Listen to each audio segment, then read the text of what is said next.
9월 8일 화요일 새벽 기도회를 시작하도록 하겠습니다. 다 함께 사도신경으로 신앙 고백하시겠습니다. 나는 전능하신 아버지 하나님, 천지의 창조주를 믿습니다. 나는 그의 유일하신 아들 우리 주 예수 그리스도를 믿습니다. 그는 성령으로 잉태되어 동정녀 마리아에게서 나시고 본디오 빌라도에게 고난을 받아 십자가에 못 박혀 죽으시고 장사된 지 사흘 만에 죽은 자 가운데서 다시 살아나셨으며 하늘에 오르시어 전능하신 아버지 하나님 우편에 앉아 계시다가 거기로부터 살아있는 자와 죽은 자를 심판하러 오십니다.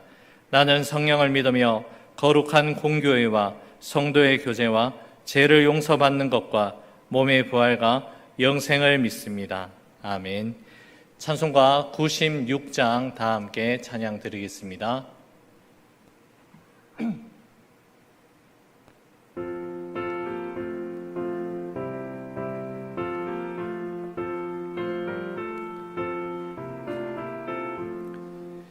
예수님은 누구신가?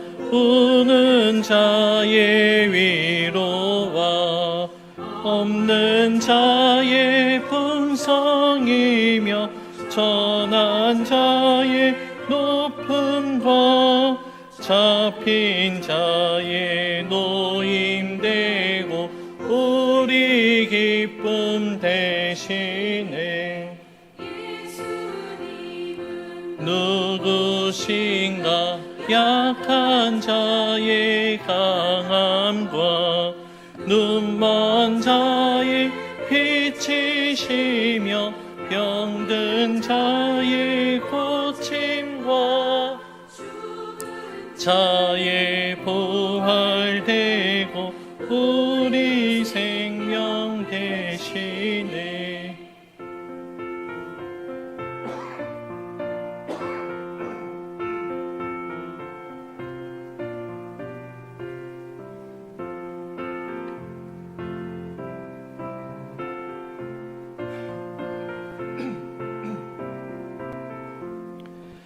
예수님은 누구신가? 추한 자의 정함과 죽을 자의 생명이며 죄인들의 중보와 멸망자의 구원되고 우리 평화 되시네.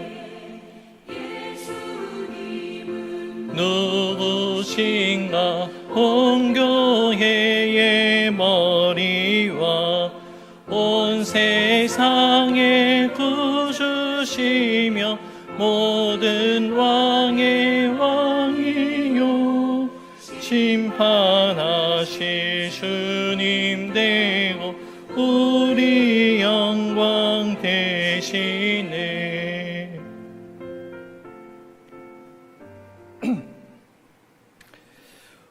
오늘 우리 하나님 말씀은 창세기 41장 37절에서 57절의 말씀입니다.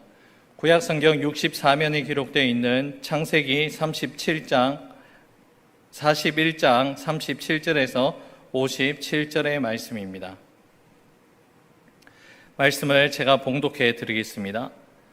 바로와 그의 모든 신하가 이 일을 좋게 여긴지라.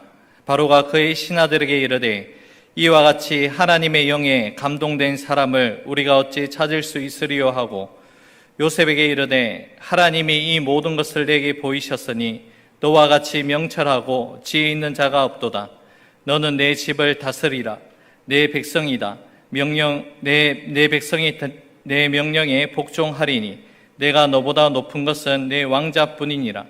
바로가 또 요셉에게 이르되 내가 너를 애굽 온 땅의 총리가 되게 하노라 하고 자기의 인장 반지를 빼어 요셉의 손에 끼우고 그에게 세마포 옷을 입히고 금 사슬을 목에 걸고 자기에게 있는 버금 수레에 그를 태우매 무리가 그의 앞에서 소리 지르기를 엎드리라 하더라.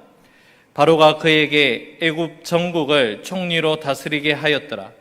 바로가 요셉에게 이르되 나는 바로라. 애굽의 온 땅에서 내 허락이 없이는 수족을 놀릴 자가 없으리라 하고 그가 요셉의 이름을 사분납 바네아라고 하고 또 온의 제사장 보디베라의 딸 아스낫을 그에게 주어 아내로 삼게 하니라. 요셉이 나가 애굽 온 땅을 순찰하니라. 요셉이 애굽 왕 바로 앞에 설 때에 30세라. 그가 바로 앞을 떠나 애굽 온 땅을 순찰하니 7해 풍년에 토지 소출이 심히 많은지라. 요셉이 애굽 땅에 있는 그 7년 곡물을 거두어 각 성에 저장하되 각 성읍 주위에 밭의 곡물을 그 성읍 중에 쌓아둔 곡식이 바다 모래같이 심히 많아 세기를 거쳤으니 그 수가 한이 없음이었더라. 흉년이 들기 전에 요셉에게 두 아들이 나되 곧 온의 제사장 보디베라의 딸 아스낫이 그에게서 낳은지라. 요셉이 그의 장남의 이름을 문하셋라 하였으니 하나님이 내게 내 모든 고난과 내 아버지의 온 집을 잊어버리게 하셨다 하미요, 차남의 이름은 에브라임이라 하였으니 하나님이 나를 내가 수고한 땅에서 번성하게 하셨다 함이었더라.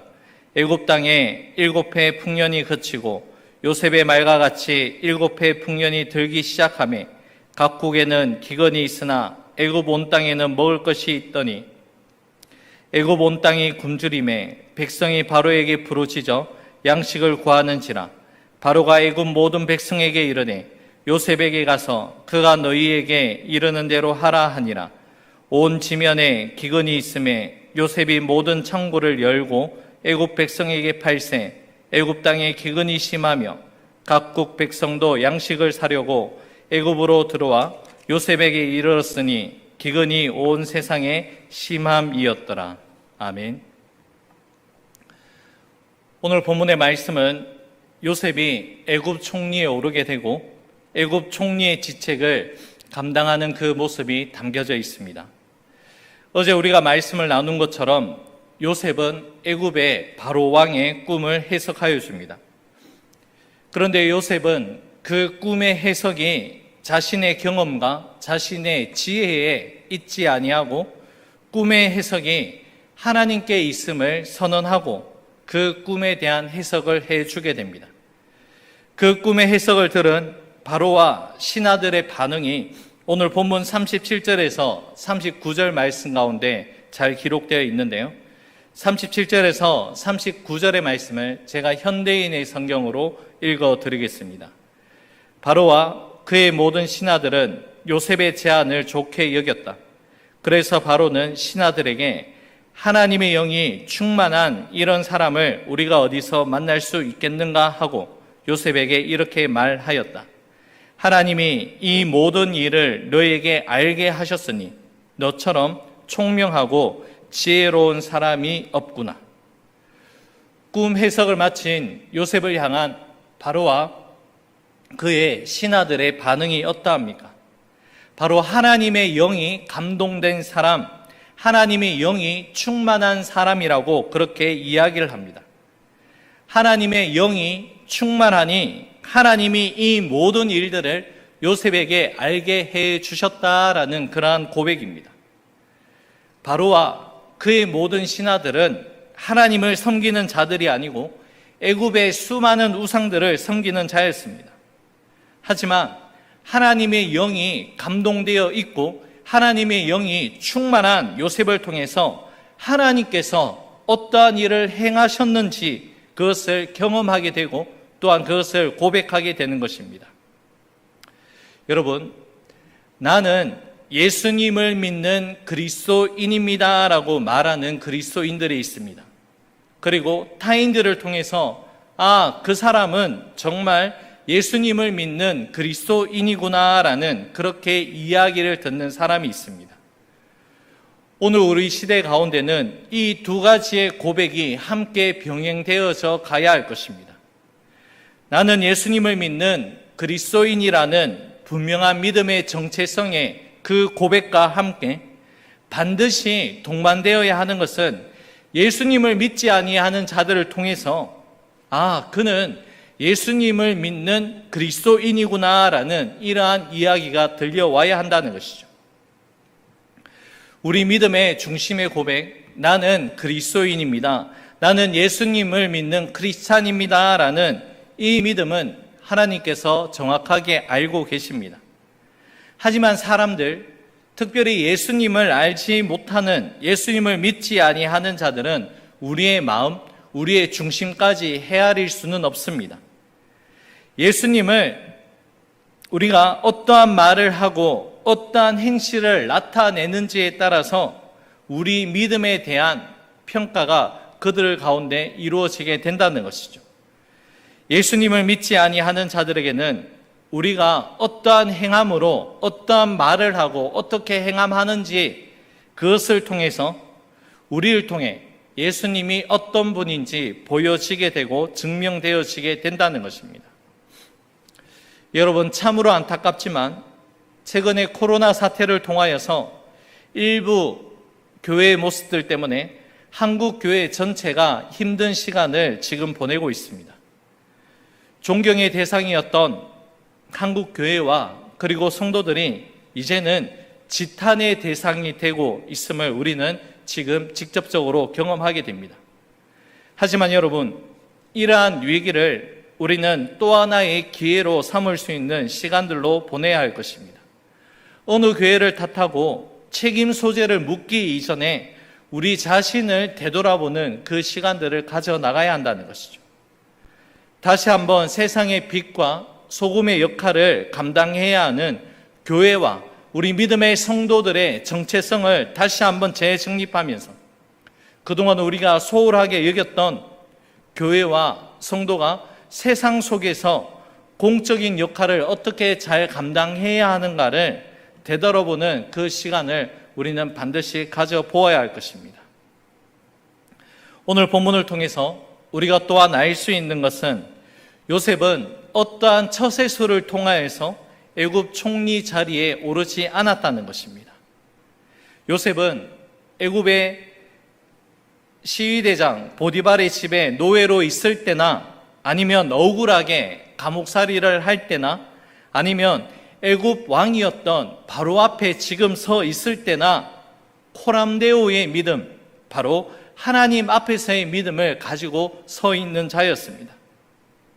요셉에게 있어서 중요한 것은 자신이 지금 어디에 있는지가 그것을 중요하게 생각한 것이 아니라 지금 어디에 있든지 누구 앞에 서 있든지 지금 자기 자신이 어떻게 있었는지를 더욱더 중요하게 여긴 자라고 할 수 있습니다. 요셉은 이렇게 신전의식, 코람데오의 믿음으로 어떤 자리에 있든지 하나님과 함께하는 그 삶을 살아감으로써 하나님의 영이 충만한 삶을 누리고 살아갔고 그 믿음의 선한 영향력을 믿지 아니하는 자들에게도 충분히 나타내는 믿음의 역할을 잘 감당하였습니다. 요셉은 자기 자신이 애굽 총리의 자리에 오르기 위해서 무엇인가를 계획하고 준비한 사람이 아니었다는 것입니다. 다만 모든 자리에서 하나님이 함께 하신다는 그 믿음을 가지고 살아갔고 하나님께서 요셉을 애굽의 총리로 세워주셨고 그 일들을 감당케 해주셨습니다. 여러분, 이것이야말로 바로 요셉이 가지고 있었던 가장 큰 경쟁력이라고 할 수 있습니다. 이제 오늘의 말씀을 맺겠습니다. 하나님의 영에 감동된 사람, 하나님의 영으로 충만한 한 사람이 가진 그 영향력은 참으로 크다고 할 수 있습니다. 요셉이 하나님의 영으로 충만하여져서 주변 사람들에게 선한 영향력을 끼치면서 그 삶을 살아간 것처럼 저와 여러분들도 성령으로 충만하여져서 오늘도 이 하루의 삶에 각자 삶의 자리에서 믿음의 선한 영향력을 끼칠 수 있는 저와 여러분들 될 수 있기를 주님의 이름으로 축원합니다. 기도하겠습니다. 고맙고 감사하신 사랑의 주님, 하루를 여는 이 첫 시간 주님을 예배하며 이 하루를 시작해 하시니 참으로 감사를 드립니다. 우리를 이 세상 가운데 주님의 사랑을 온전하게 전할 수 있는 축복의 통로가 될 수 있도록 저희들에게 선하게 역사하여 주시옵소서. 하나님, 이 모든 일들이 우리의 힘과 우리의 노력만으로 이루어질 수 없습니다. 하나님의 영으로 충만한 우리의 삶이 되게 하여 주실 때에 이 모든 일들이 가능케 될 줄로 믿사오니 오늘 우리의 삶에 성령으로 충만한 은혜를 우리 가운데 허락하여 주시옵소서. 각자 삶의 초소에서 예배드리며 주님께 올려드리는 모든 성도들의 기도에 우리 주님께서 귀를 기울여 주시고 모든 것에 더 넘치도록 채워주시는 주님의 선한 역사하심이 삶과 기도의 자리 가운데 가득할 수 있도록 역사하여 주시옵소서. 모든 것 주님께 감사드리오며 예수님 이름으로 기도 올려드립니다. 아멘. 하늘에 계신 우리 아버지, 아버지의 이름을 거룩하게 하시며 아버지의 나라가 오게 하시며 아버지의 뜻이 하늘에서와 같이 땅에서도 이루어지게 하소서.